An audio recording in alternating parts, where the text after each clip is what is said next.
Katja is a scholar of education and also a filmmaker. You may, in fact, have seen already the film she made with her husband Simon Bishop, The Silent Messenger.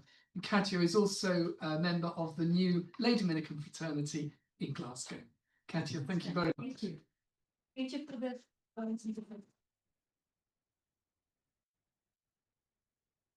Thank you for the very warm invitation, Father Dominic, and I'm absolutely delighted to be in the company of such eminent scholars, and I'm learning, and my intellect is delighted. And I await your correction and your instruction, because you're much better with words than I am, I have to say. But I'm looking forward to our conversations. Thank you, Katja. I cheekily changed my title. But let's start with some hands and shoutings. Do you have a favorite film? Yes. Or a favorite TV show? Yeah. Star Wars. It's Wonderful Life. Little Doris. Thank you very much. I shall join you. I readily confess that when it comes to repeated watching, it is probably the 30-year-old sci-fi show Star Trek: The Next Generation that wins out. You will find me usually sunk into. Oh, better use the. You will usually find me sunk into the favorite spot on my sofa next to my put-upon husband who has to watch as well, happily marveling again and again at the gentle android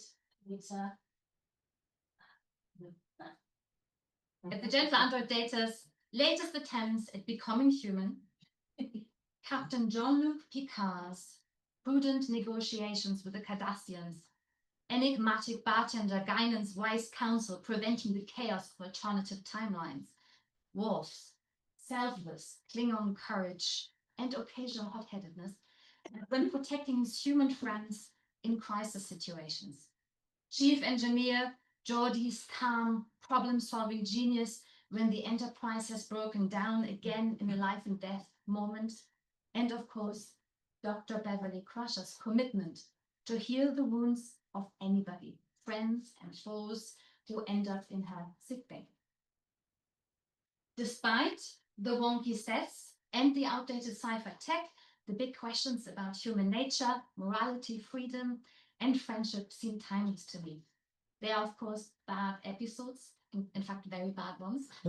But if it's done well, when the story and the characters work, I happily and boldly go with the Star Trek crew where no one has gone before and marvel again for the 100th time. So what happens when a film, TV show delights our intellect and senses, as Star Trek clearly does mine? What is it that a good film or a good TV show does when it draws us, the audience, out of ourselves and into its fictional world and the active lives lived in it? I'm curious to explore what you may call the virtue of the art form of film. And to do so, I will firstly very roughly recap how Martin defines the virtue of art. And you have heard this much more eloquently from the scholars that went before me. My aim for the rest of the paper is then to see how filmmaking and the art form more generally map onto this. And to do so, I will look at what practicing filmmakers have to say about creative intuition and its translation into filmmaking. And then I will end up with some more general reflections on the art form of the moving image and what it can teach us about vision. So what is the virtue of art? So art, Martin tells us, dwells in the sphere of making. This means that art is concerned not with knowledge as such, but with how knowledge is used for the practical ends of perfecting a work. Let's say an episode of Star Trek. So here, the artist, let's say the filmmaker in this case, focuses their intelligence and energy into the production of, let's call it a good episode, guided by the art form's traditions, rules, conventions, those that determine what constitutes a good film or sci-fi show in a certain time and place. Focused on the function and ends of the artwork that is to be made, artistic virtue then operates slightly differently to moral virtue. This is because moral virtue is firstly concerned with our human actions, the exercise of our free will for the common human good. Moral virtue is about doing and feeling the right thing at the right time in the right circumstances. Moral virtue is about the perfection of a human being for human ends.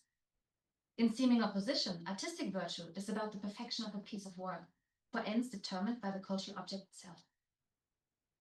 Yet, despite their different outlook on the stage of life, both artistic and moral virtue also share common interest. And for Martin, this is because both are concerned with the use of human reason for practical purposes, whose ends are, however, ordered towards the same highest good, God, in whom is infinite goodness, beauty, truth, and unity. As such, the filmmaker's creation of a good work, like the good person's actions, are an expression of the embodied, what Martin calls this connatural knowledge of God. Here, God, understood as the mystery of being itself, cannot be known directly. Yet God's nature as goodness, beauty, truth, and their unity also reveal itself in and through the material world.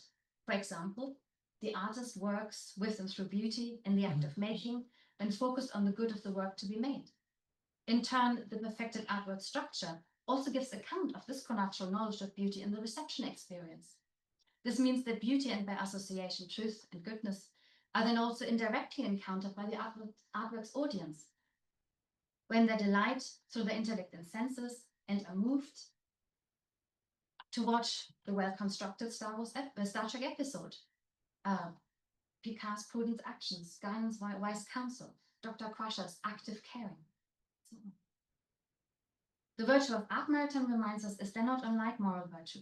Both are concerned with the cultivation of a certain quality and habit of mind.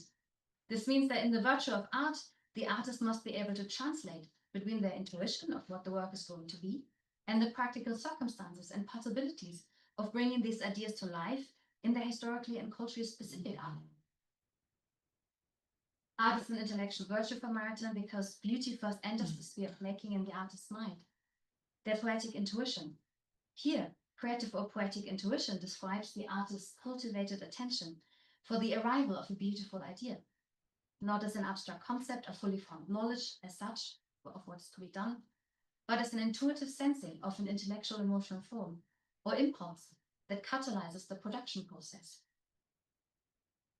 So following this very rough sketch of Martin's conception of the virtue of art making, let's look at how a practicing filmmaker, like David Lynch, speaks about this initiating stage in the virtue of art, the arrival of an idea in creative intuition. I just want to show you a very short excerpt from a conversation that he had with Paul Holdengräber at the Gilman Opera House in Brooklyn. An idea comes, and you see it, and you hear it, and you know it. How does it come? It comes like on a TV in your mind.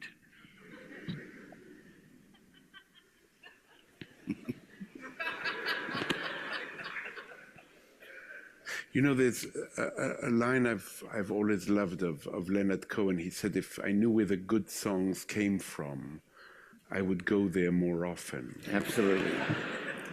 People, we don't do anything without an idea. So they're beautiful gifts. And I always say, you desiring an idea is like a bait on a hook. Yeah. It can pull them in. And if you catch an idea that you love, that's a beautiful, beautiful day. And you write that idea down so you won't forget it. And that idea that you caught might just be a fragment of the whole, whatever it is you're working on. But now you have even more bait. Thinking about that small fragment, that little fish, will bring in more. And they'll come in and they'll hook on. And more come in, and pretty soon you might have a script, or a chair, or a painting, or an idea for a painting. But they come as in small... More often than not, small fragments. I like to think of it as in the other room, the puzzle is all together, but they keep flipping in just one piece at a time. In the other room... Over there. in a sense, David, there's always another room somewhere. That's a beautiful thing to think about. Let's think about it a bit. No, you think about it. So Lynch does not refer to Martin's philosophy of art making, but he uses the metaphor of fishing, to locate, like Martin, this instigation of the act of making in the artist's cultivated intellect and desire for beauty. He depicts the artist receptive, active participation in the mystery of being, never directly accessible in the always other room, as the act of hooking a bait in the artist's mind, catching appearing fragments of intellectual and emotional force. The filmmaker is, of course, no contemplative mystic. The freedom of contemplation and creative intuition must enter the operative sphere, which is steeped in rules and convention, history and culture. That is, the artist intentionally directs beauty's inspiration towards the act of making, via the hands-on expertise as a skilled craftsperson in the field.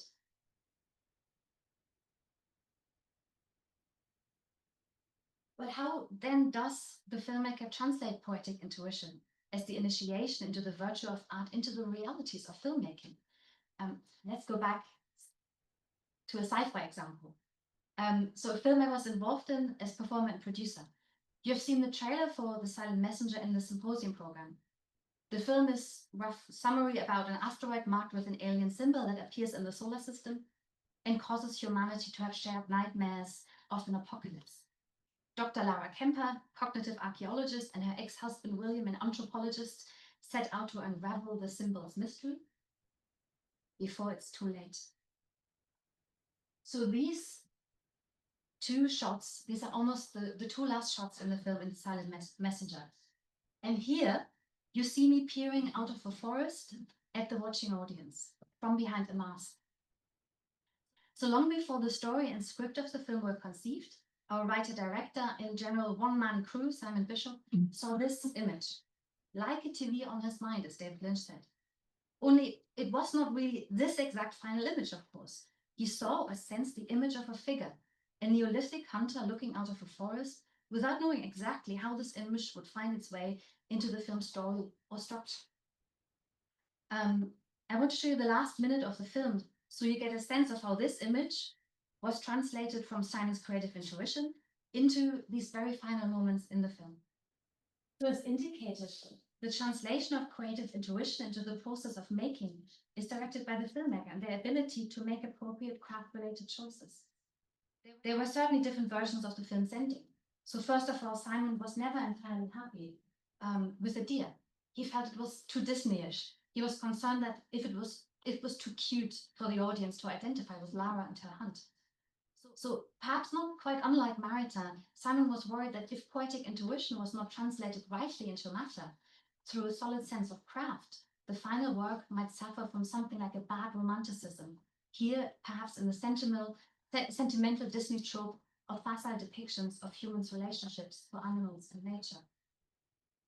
In an earlier version of the scene, Lara's masked dress was indeed the very last shot in the film.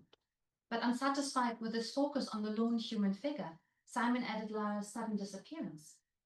Followed with this final shot, held as the credits rolled, the cracking, moving branches, the last reminders not only of Lara's, but of the other hunter's transformed existence. Still unsatisfied with what felt like an incomplete ending, Simon added the island shot, which he reworked from the first shot of the film to properly bookend the story and give the film a sense of completion. In its final version, the film ends on the three-note human symbol motif, stripped down to its most simple form and played only by a pan flute, instead of the violins used at the start of the film. The motif is playing over both final shots now, an echo of perhaps Lara's lost humanity, but also perhaps a gentle prelude to a new beginning not yet fully revealed.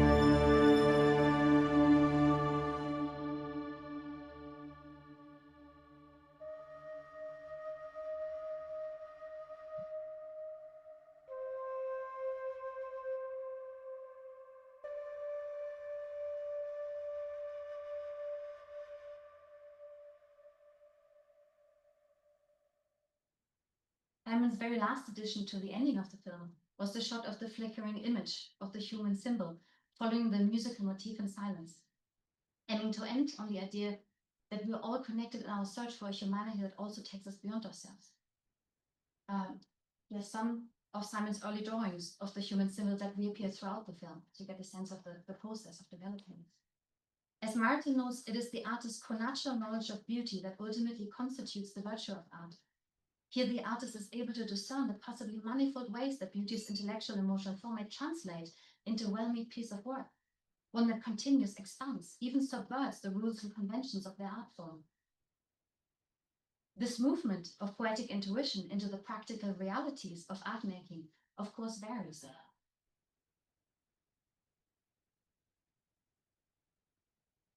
To write a poem, good or bad, all you need is pen, paper, and creative inspiration. Poems, as Martin notes, perhaps do not even really need an object. The poetic knowledge, poetry, unfolds as a moment of contemplation, a light-footed dance of silence between words, never to weighed down by a demanding cultural objects, rules, and traditions. The movement from poetic intuition into the dynamic sphere of filmmaking requires a bit more wrestling with film's means of perfection. That is, in film, the act of making is never purely controlled by creative inspiration and artistic intention. Film is haunted by the impure, by budgets, by resources, technology, marketing needs. Alain Badiou hits the mark here, I think. In the other arts, in music or painting, or even in dance and writing, you begin with purity. As Mallarmé said, you begin with the purity of a blank page. With those other arts, the aim is to preserve purity in the production itself, to keep the silence in speech, to keep the blank page in the writing, to keep the invisible in the visible, to keep the silence in the sound. Being faithful to that original purity is the great problem of art. Where creative intuition seeks to dynamize operations and preserve simplicity, in the film production, it is always in danger of being weighed down, too tightly bound to an object and its non-artistic needs for resources, paying audiences, and subscribers. Film insists, for its potential integrity and clarity, on its conventions, the rules of its visual language, its means of production, its technological needs. Recording and sound equipment, digital cameras, lights, microphones, loudspeakers, computers, keyboards, software, storage devices, a projector, a screen, a TV. The faint call of the creative impulse, perhaps drowned out by the demands of the always too much stuff of the film production process. Unlike Martin's poets, filmmakers rarely speak of their experience of making as a repose of the soul. A moment of grace, lifting a momentary burden and anxiety. When making The Silent Messenger, without a crew, we were just 3 people making the film. Simon Lee certainly spoke of burdens, but it was less an anxiety lifted by grace, but a mighty burden gifted by it. And inspired Sisyphus, perhaps, but still rolling that boulder of a film production up the hill, scripting, storyboarding, shooting, only to realize there are many more stones to be moved. Actors, locations, editing, visual effects. You get the gist of it. So cinema, as Badiou reminds us, I think, is ultimately an impure seventh art. Film borrows from all the other fine arts, music, literature, architecture, painting, theater, dance. It only keeps its most popular aspects. Film is a greedy magpie, forever tempted to gratify the paying audience's tastes and comforts too quickly. But perhaps yet, despite the clutter, despite the populism, despite poetic intuition's desperate cry for liberation from the stifling demands of this young art form's conventions, its technology, and never-ending lack of resources. Perhaps like The Silent Messenger's human symbol, film also has an uncanny capacity to bring into dialogue complex relations between the popular, perhaps even the vulgar, the mundane, and the sacred, in a way that is accessible to everybody. What I mean to say is that even a very small science fiction film like ours can bring into visual dialogue seemingly incommensurable relations between people, objects, concepts, and ideas. Marrying private kitchen sink drama with a detective mystery thriller alien invasion sci-fi tropes about the end of the world, and philosophical theological questions about the nature of our humanity and the connection between our rational capacity and our freedom. No matter the audience's cineliteracy or their education, they are likely able to intuit, even consciously reflect on the actively lived life presented in this Glasgow-based sci-fi scenario. Lara's attempts at dealing with the grief of losing a child, her clear failings and weaknesses, her anger and incapacity to express her hurt or her affection to the ex-husband she once trusted, her self-inflicted isolation and pride at asking for help, but also her strength and courage when accepting the impossible task she was thrust into with the one person she might have rather stayed away from. Film is the art form of the most moving image, which means that movement, and with that space and time, are at its heart. It is the way that film ultimately brings creative intuition into visual expression. As Lee Caruthers explains, film does not merely reference time in an abstract way. Time is instead activated through the audience's active presence to film's curated moving images of a fictional life actively lived in space and time, like Lara's in our film. Film's integrity as an art form and the way that beauty is affectively known by both the filmmaker and the viewer is then firstly constituted temporally. Film unfolds its aesthetic unity in moving images over time. This means that a film audience, at its most basic, is also always habituated into being present with their whole body to a delimited temporal event, a narrative with a beginning and an end, one that unfolds in its own rhythm and is brought to completion in time, just like our own lives. As such, in film, time and space are not abstract categories. Film teaches us that time and space are a lived logic that is only brought into full presence when we venture to participate in its unfolding meaning. Here, the temporal structure of film's moving images, as in The Silent Messenger, reflect both the filmmaker's craft-related decisions and wizard their own active embodied intending towards the object of the world, and then God. Film is a private vision, made public in that sense, a shared site in an art form that, as film phenomenologist Vivian Sobczak reminds us, imitates the function of a human intentional subject who engages objects as significant. Perhaps the art form of film may be said to claim the ontological goodness of creation. It claims the world and the people in it as objects worthy of intentional vision and of gaze, as worthy to be looked at with interest. Film does not move like the disinterested mechanical gaze of the surveillance camera, or the non-intelligent algorithmic pattern recognition of the latest AI video generator. Film inhabits the directed gaze of an interested, intending subject via the filmmaker's intentional craft-related actions, which make their relations to the world not only visible, but shareable. Here, the virtue of filmmaking then reminds us that seeing is not merely data processing perception, but living intellectual habit, creative expression. There's no such thing as general attention in the cinema. Sobczak writes, attention is never a formal activity here. Instead, cinema shows us the manifest bond between subject and world, subject and other. As such, the art form of film also aids the audience's reflection on the act of seeing itself. The Silent Messenger does not provide an abstract commentary on the act of seeing. It invites the spectator to be present to the filmmaker's gaze as well as their own. The spectator is invited to be in a relation to what they would perhaps normally not bring into visibility themselves. The audience is invited to be present to the filmmaker's attentive and interrogative gaze on Lara's and William's isolation, their grief, their failed communication, and attempts at restoring sight and understanding. Perception, as Sobczak remarks, is never empty, but always already the perception of something. The filmmaker practices a phenomenology of vision that does not simply look at what appears, but performs the act of bringing things into being through an attentive and interrogative gaze. Immersed in our everyday acts of seeing, we order the world, classify and name things. But we do not normally reflect on our everyday acts of vision as a form of mediation. Film's moving images show us that although vision always manifests as choice and a limitation, it also constitutes the movement, often always relational, mobile, and with that cultivatable gaze.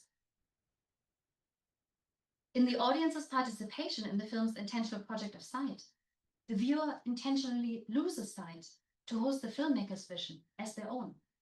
Yet, Sobchak reminds us, although we take the other's vision into our own, like a hospitable and self-forgetting host, we do not take the other's vision as our own. In other words, unlike the silent messenger's predatory alien symbols that seek to possess the human body and co-opt human beings' vision as their own, we recognize film's vision as the intentionally constructed project of another human being. We must lose ourselves in the viewing experience to be able to share the other side, but we also compare the side to an actively lived life, to our actively lived life, to our intentional, often equally clumsy acts of bringing our relationships to the world into being. We see what we see, but we also see that we see. In our film story, William readily accepts the alien's vision as his own because of his guilt-fueled inability to bear with his own and Lara's shared side of the tragedy of the death of their son. Unlike William's fate of being assimilated into a monument of the alien ego, in the film reception experience, the spectator enters the imaginary of film not only as a willing, but as an active participant. That is, the viewer is not simply a bodily receptacle for the filmmaker's will and desire. Instead, the audience is part of the structure of the disclosure of being via the filmmaker's vision, whilst also learning to be reflectively present to their own mobile gaze.